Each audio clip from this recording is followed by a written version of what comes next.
Hello दोस्तों, आज हम इंग्लिश के कुछ वर्ड्स पढ़ेंगे।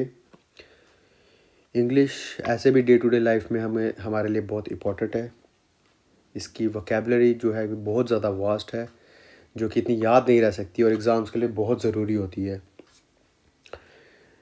एग्ज़ाम जैसे कि जेके एसएसबी या एसएससी के लिए बहुत ही ज़रूरी है, जिसमें लगभग 10 मार्क्स की तो इंग्लिश आती ही आती है। और जिसमें इंग्लिश में जो सिनोनिम्स होते हैं, ये ऐसी चीज़ है कि आप इसके लिए कोई एक बुक पकड़ के आप रट्टा नहीं लगा सकते।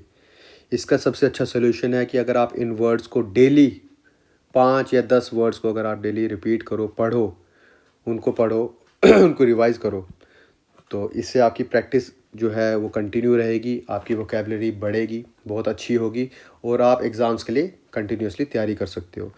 तो आज हम इसी किसी भी एग्ज़ाम्स के लिए, एसएसबी या एसएससी के एग्ज़ाम्स के लिए आज हम सिनोनिम्स लगभग 10 हम पढ़ेंगे और हम पढ़ेंगे वन वर्ड सब्स्टिट्यूशन।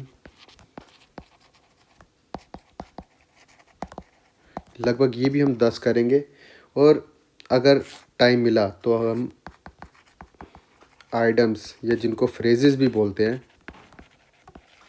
ये भी करेंगे लगभग 10।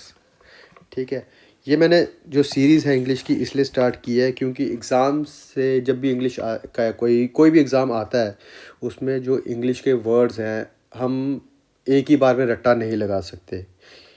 इसकी बजाय अगर हम रोज़ के थोड़े थोड़े वर्ड्स जो हैं अगर उनकी प्रैक्टिस करें, उनको याद करें, तो ये हमारी वोकेबलरी भी एनहेंस करते हैं, एनरिच करते हैं और साथ में एग्ज़ाम्स के लिए हमारे लिए ईजी हो जाता है इनको पढ़ना, इनको याद रखना। ठीक है, मेनली ये जो इंग्लिश की सीरीज़ है ये एसएससी और एसएसबी के लिए है, जिसमें हम सिनोनिम्स, वन वर्ड सब्स्टिट्यूशन और आइडम्स को हम मेनली करेंगे। तो पहले हम स्टार्ट करते हैं सिनोनिम्स। तो पहला वर्ड जो है हमारा है एक्यूरेट। ठीक है, एक्यूरेट जिसको हम अगर हिंदी में बोले तो बोलते हैं शुद्ध। शुद्ध, ठीक है, प्योर, ठीक है, प्रिसाइज या हम इसको बोलते हैं करेक्ट, या फिर हम इसको एग्जैक्ट भी बोल सकते हैं। ठीक है, एक्यूरेट जिसको हम हिंदी में बोलते हैं शुद्ध या प्रिसाइज, उसके सिनोनिम्स क्या क्या होंगे? प्रिसाइज, करेक्ट या एग्जैक्ट। ठीक है, जैसे कि अगर हमने इसे कोई सेंटेंस बनाना हो, the result is accurate, the result is correct बोलो या एग्जैक्ट बोलो या एक्यूरेट बोलो, ये इसके आगे सिनोनिम्स। ठीक है, सेकंड वर्ड जो हम पढ़ेंगे वो है बैफल, जिसको अगर हम हिंदी में बोलें तो है चकरा देना, पज़ल कर देना किसी को, मतलब मैं उसकी बातों से चकरा गया, पज़ल कर दिया उसने मुझे अपने क्वेश्चन से या किसी भी पज़ल से। ठीक है, हिंदी में इसको बोलते हैं हम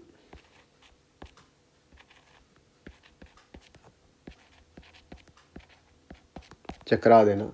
इसके अगर हम सिनोनिम्स की बात करें तो पज़ल या कन्फ्यूजन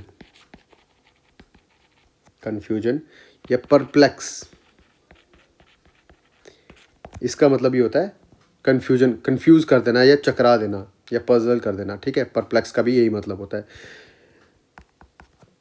गाइज़, ये जो मैं वर्ड्स लिखा रहा हूँ आप साथ साथ में एक कॉपी पेन पकड़ लो, साथ साथ में आप ये नोट कर लो, इनके सिनोनिम्स नोट कर लो।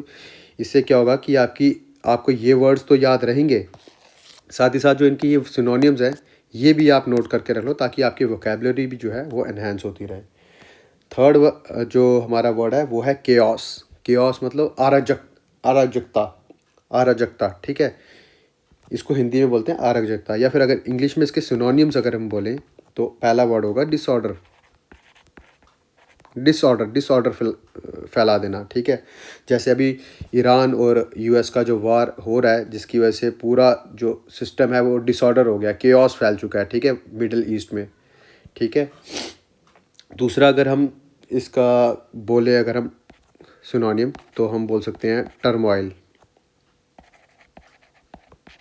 ठीक है, जो यूएस और ईरान की वॉर है उससे जो है पूरा केओस फैल चुका है वर्ल्ड में। ठीक है। चौथा वर्ड अगर हम पढ़ेंगे तो है डेफर, टालना, जिसको हिंदी में बोलते हैं टालना। टालना, टालना, बात को टाल देना, टास्क को टाल देना, काम टाल देना, जिसको हम, इसका सिनोनियम क्या होगा? पोस्टपोन। पोस्टपोन या फिर डिले करना। ठीक है। काम को टाल देना या पोस्टपोन कर देना, डिले कर देना, ये इसके आगे क्या वर्ड है? डेफर, जिसके सिनोनियम्स के पोस्टपोन और डिले। पांचवा वर्ड जो है हमारा है इरोनियस। इरोनियस, इरोनियस, ठीक है, जिसको हम हिंदी में क्या बोलते हैं? गलत। इरोनियस मतलब गलत, गलत। जिसका अगर हम सिनोनिम्स की बात करें तो पहला वर्ड होगा हमारा फॉल्स। फॉल्स, ठीक है, या फिर इनवैलिड भी बोल सकते हैं। ठीक है, इनवैलिड, या फिर रॉन्ग भी बोल सकते हैं।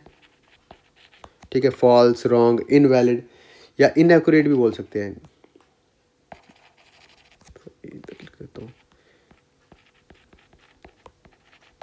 ठीक है, इनएक्यूरेट। इरोनियस मतलब फॉल्स, इनवैलिड, रॉन्ग या इनएक्यूरेट। ठीक है। नेक्स्ट वर्ड हमारा आता है हर्डल, बाधा, जिसको अगर हमारा इसके सिनोनिम की बात करेंगे तो सिनोनिम का होगा ऑब्स्टेकल। ऑब्स्टेकल, ठीक है, या फिर दूसरा इसका अगर सिनोनिम बोले तो इसका होता है इम्पेडिमेंट।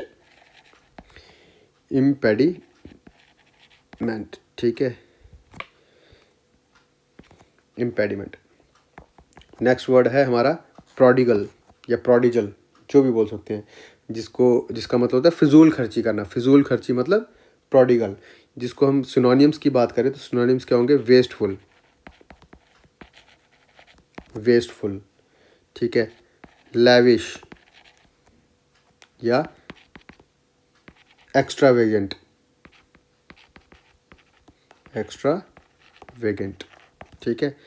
प्रोडिगल मतलब फिजूल खर्ची, वेस्टफुल, लैविश या फिर एक्स्ट्रावेगेंट।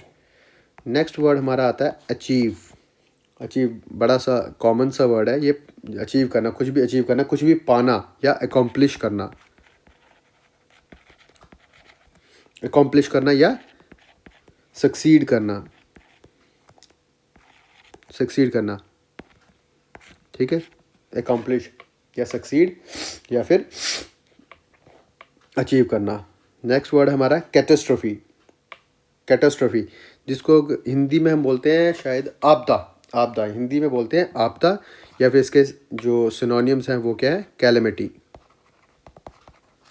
कैलेमिटी या ट्रेजेडी,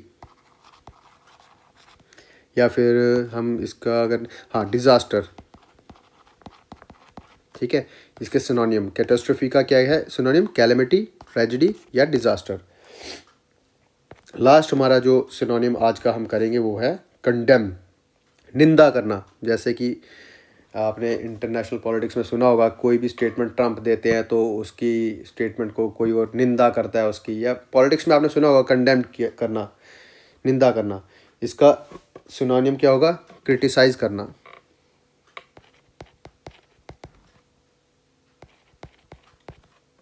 या पनिश करना, या फिर डिनाउंस। ठीक है, कंडेम, क्रिटिसाइज, पनिश या डिनाउंस। तो ये हमारे कुछ 10 आज के सिनोनियम हैं जो आज हमने किए हैं। ये आप याद कर लेना, इनको लिख लेना। मैं चाहूँगा कि आप इनको अच्छे से लिख लो, कहीं कॉपी में कॉपी पेंसिल लेके लिख लो, ताकि आपको बार बार कोई बुक या दूसरी ना ढूंढनी पड़े। ऐसे में रोज़ सिनोनियम कुछ जो है वीडियो चढ़ाता रहूँगा, आप उनको रिवाइज़ कर सकते हो, जिससे कि आपकी वोकेबलरी भी स्ट्रॉन्ग हो जाएगी और एग्ज़ाम्स के लिए भी आपकी तैयारी भी हो जाएगी। तो अगर मैं इसको रिवाइज़ करूँ, पहला वर्ड था एक्यूरेट, जिसका मतलब होता है शुद्ध, प्रिसाइज, करेक्ट, एग्जैक्ट। दूसरा वर्ड था बैफल, पजल कर देना, कन्फ्यूजन या परप्लेक्स। तीसरा वर्ड था केओस, डिसऑर्डर या टर्मोइल। चौथा वर्ड था डेफर, पोस्टपोन या डिले। इरोनियस मतलब false, invalid, wrong, inaccurate. Hurdle मतलब ऑब्स्टेकल या इम्पेडिमेंट। प्रोडिगल मतलब वेस्टफुल, अचीव मतलब अकॉम्प्लिश या सक्सीड, कैटास्ट्रोफी मतलब कैलेमिटी, ट्रेजिडी या डिजास्टर, कंडेम मतलब क्रिटिसाइज करना या डिनाउंस करना। ठीक है, ये कुछ हमारे